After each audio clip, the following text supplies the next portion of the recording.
We know it's another tough game. They've had a tough run in the league, so we're very aware that this type of fixture may offer them some respite, and it's a cup semi-final, final at place, so there's no doubt they'll be more than prepared. We have to rise to the challenge, meet the challenge, and go beyond it, same as always. Have they performed better against you than the league table position suggests? I keep being told that. Look at Livingston last week, I'm told the same thing. I think naturally, if you're playing Rangers, and we took a number of fans to the game last week, Ibrox get another big crowd, so I'm sure any player quite naturally rises to that challenge and is inspired by a big crowd and a big venue. So we're aware of it. We're aware of that. Every week we play, every game we play becomes that cup final scenario. We have to deal with it.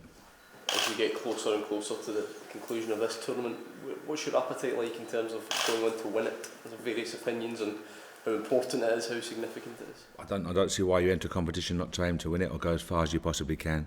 So our intention, we said many weeks ago, right at the start, if you go into it, be the best prepared you possibly can be, play the best you can, and hopefully go as far as you possibly can. So our aim is to win the game on Saturday and again go on to the final.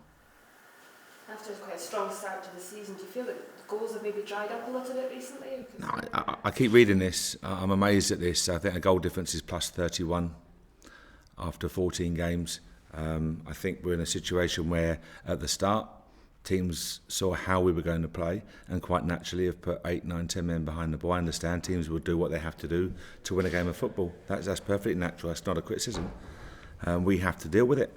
But it's tough to break down, compact, solid defences of that number of men. So we're learning all the time. We have to find solutions to it, which we will do. But when I hear people saying the goals have dried up completely, I find that amazing. I think it's 37 points out of 42. So it's not a bad record. So other teams have got wise to you? Well, they're not getting wise. They're just doing what they have to do. Again, they say, I read the term, Rangers have been sussed out, to use the exact term in the paper. Well, teams aren't going to come and play the way we want them to play. If it's open, expansive football, I'd fancy Rangers. But they're not going to do that. They're going to do what they have to do to get something out of a game of football, and that's perfectly natural. As I say, it's not a criticism, it's more than respectful. It's just us recognising what teams will do and how do we deal with it. Plain and simple.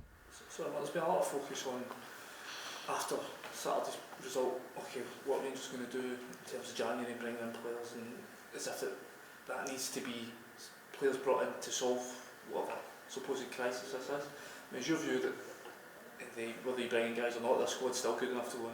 Yeah, I've got to be honest, I'll be very polite what I say here. I'm amazed that the word crisis is used when they've played 14, won 12, drawn 1 and lost a game of football.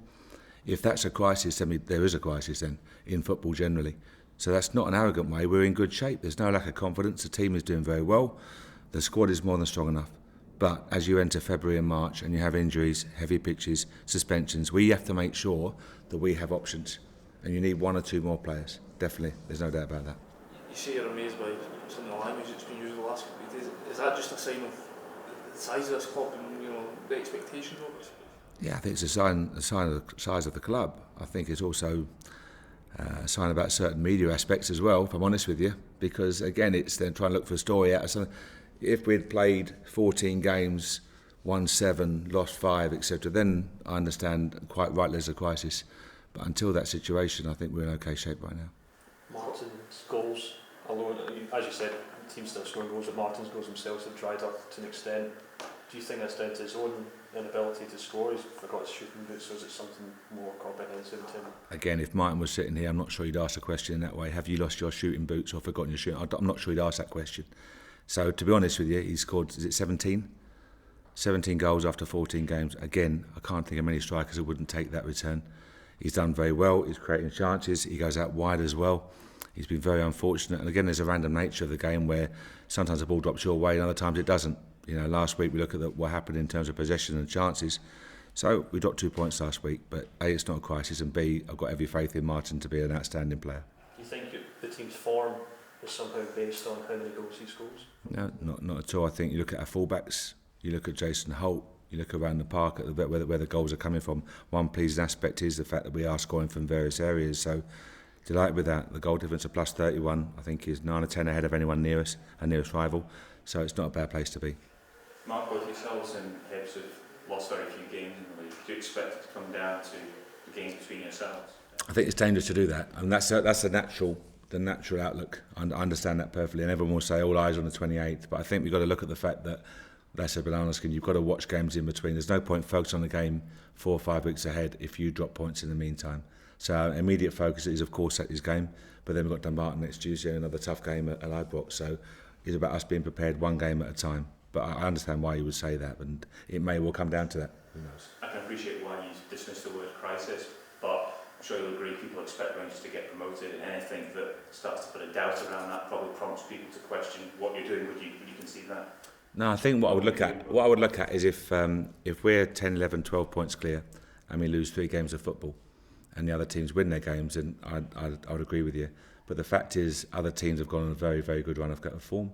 Teams who dropped points early on at the start of the season have put a run together. All credit to them. It's hard to put a run together any time in football, so all credit to them. So I don't think it's more Rangers' form dipping. I think it's other teams' form improving.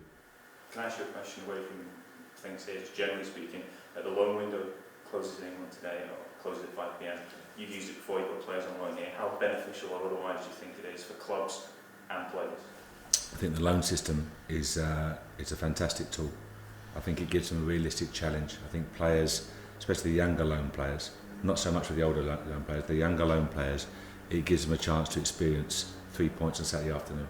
So you can play all the under-20s, under-21 games you want to play, but it doesn't have the same element, must-win element, as a Saturday afternoon at 3 o'clock. So for me, I'm a huge fan of it. As long as the loan's right in terms of the experience the boys have, the surroundings, the environment is good for their development, but I'm a huge fan of the loan system. With the academy system, in particular, and the amount of players that a lot of the big clubs now have on their books, is it a necessity to have that happen? I think it is. I mean, I don't think a lot of comments about hoarding of players. I don't think it's that at all. I think the fact is that different development stages of young players. You have this outstanding 15-year-old who's not the level come 19. You have the boy at 15 who's not considered good enough, who at 19 is suddenly smashing down doors, so to speak. So I think it's about giving the clubs the best chance to look at the young players. There's no doubt about that. But then they need that challenge. So to go from that elite youth performer to competent first-team performer, you need a quality of challenge. And that comes, in my mind, from the good loan. The loan has got to suit the player, the lending club, the loaning clubs. If we can get that right, then we're in a good place. Is there an alternative argument, though, that the lower league clubs should be developing their own talent rather than bringing in youngsters from elsewhere? Well, if you don't have access to the loan system, I presume, therefore, that you've got to carry a bigger squad to meet all the fixture demands. The bigger squad means bigger financial implications in terms of budgets. If that's the case, I'd imagine the first place to be struck would be the academy budget.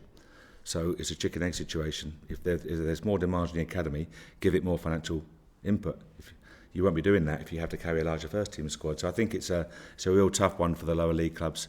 I think they're relying on it. The only question mark, I think, was you could look at relationships in terms of people would know certain people and it gives them access to players that other clubs haven't got. I understand that, but it's the law of the jungle. It's dog eat dog, so it's who you know rather than what you know.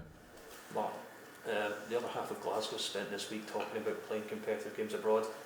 Would Rangers welcome playing a competitive? I couldn't comment on that. I'm sure the board of the club would look at various options, and I'm sure a lot of that is about the branding of Scottish football and individual clubs themselves, and it makes sense to broaden horizons into foreign markets. You look at the NFL in London at Wembley and the way that's been received. So I'm sure at some stage that will happen. I'm sure at some stage we'll see Premier League clubs down south playing the competitive Premier League games in various territories.